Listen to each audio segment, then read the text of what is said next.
Is the brand new movie that just hit theaters. The film is written and directed by Boots Riley, who's coming off of directing one of my favorite movies in 2018, Sorry to Bother You. This movie stars Keke Palmer as Corvette. She is the leader of a trio of friends, Mariah, played by Taylor Page, and Sadie, played by Naomi Ackie, who are shoplifters who take aim at a cutthroat fashion maven. And this movie is played by Demi Moore, who plays Christy Smith, and they resell all of her clothes at a much lower price, as they call it, fashion forward philanthropy. But Demi Moore is having a problem with it, and she tries to solve that problem. Also, in the movie is Isa Gonzalez, someone who works at one of these stores that Keke Palmer's friends continue to rob, and she wants to help them out as well. Lakeith Stanfield is also in the film, who might be wanting to help out as well. And Will Poulter also stars as someone who works for one of these stores that they continue to rob. The movie is an hour and 53 minutes and is rated R. Welcome back, everyone, to a brand new review here at Max Talks Movies. My name is Max Edinburgh. Today, we're talking I Love Boosters. And this was a movie that I was very excited for. Sorry to Bother You, if I'm not mistaken, is my favorite movie of 2018. I love Sorry to Bother You. I've seen it multiple times. And I can't believe it's been 8 years since Sorry to Bother You. Here we are with Boots Riley's next movie. And I will say this, if you've never seen a Boots Riley movie, this definitely throws you in the deep end because this movie, very similar to Sorry to Bother You, is an experience like you probably won't get all year long.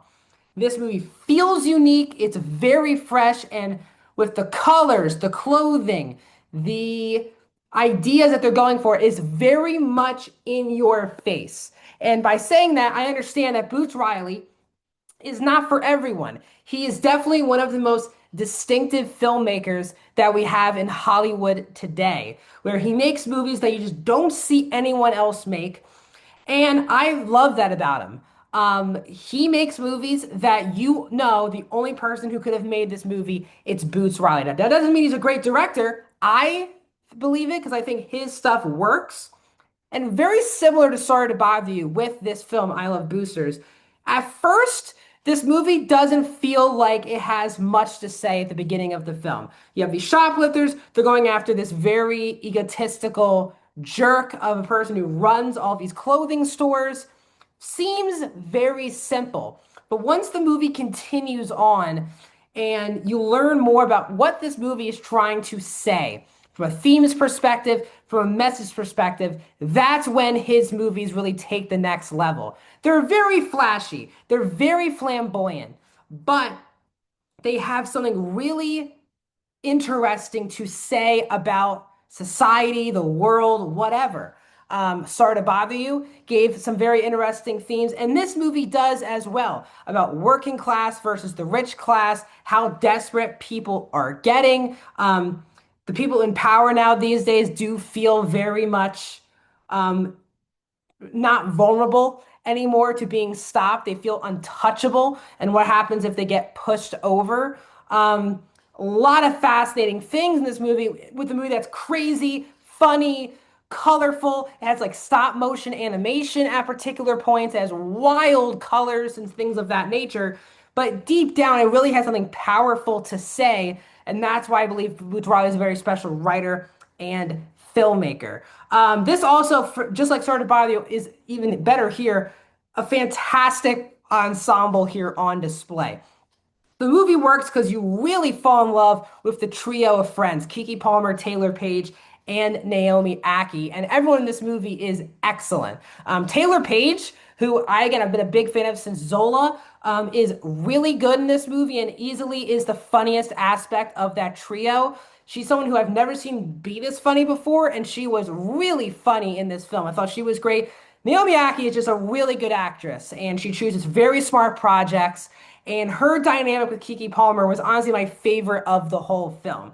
Keke Palmer is obviously the leader of this group, but Ackie has her own ideas and what she wants accomplished out of this situation. And their back and forth and the evolution of that as the movie goes on, I thought was very good. Lakeith Stanfield, who, from a plot perspective, does this movie like need him in the movie for it to go forward? Probably not. but he is easily the funniest thing in this entire movie. And Demi Moore continues to prove why she's a very good actress as well. She's excellent here, hamming up this very egotistical, self-absorbed boss who runs all these clothing stores, takes credit for all these other people's ideas and takes it as her own. And her stance on believing this is my ideas, all these people just robbing me and ruining culture and all of these things. She is self-righteous, and I thought Demi Moore played it very well. The score is very good in this movie as well. The costume designs are incredible. Each of these characters go through different costume designs, hair colors throughout the entire film. I'm a huge fan of stop motion animation, and he uses that multiple times throughout the film. I thought that was really unique as well. And again, this movie just has something to say without beating you over the head with it. It was funny, it was emotional, it was serious. I really like the balance of all of those things. Now, I don't like this movie as much as Sorry to Bother You. There's two issues I have with the movie. One, at times, the score can be overbearing. I actually thought the score was excellent, but sometimes the score is played so loud to a point where sometimes I couldn't pick up particular conversations in the movie. Like people are just talking at normal volume, and there's a loud music from score blaring over conversations. And I was kind of like, it's not just my theater because I wanted to look this part up for research, and other people were saying this as well. So I thought it was a bit the volume of the score kind of overshadowed some particular quiet moments that I think Boots could have let like sit a little bit instead of just blaring music for the sake of it. So I know they wanted to add to the chaotic nature of the movie, but for me, it did not work. And as I said, it does for me take a bit too long to get into what the movie's trying to say. It's a very simple movie for the first half, and then when you realize what's going on, then it becomes much more fresh and engaging. I will say it takes too long to really understand what the movie's trying to say and what it's going for. But I am very much a big fan of this movie. I'm a big fan of Boots Riley. I highly recommend checking out, especially movies like these. I'm giving I Love Boosters a 4 out of 5 stars, guys.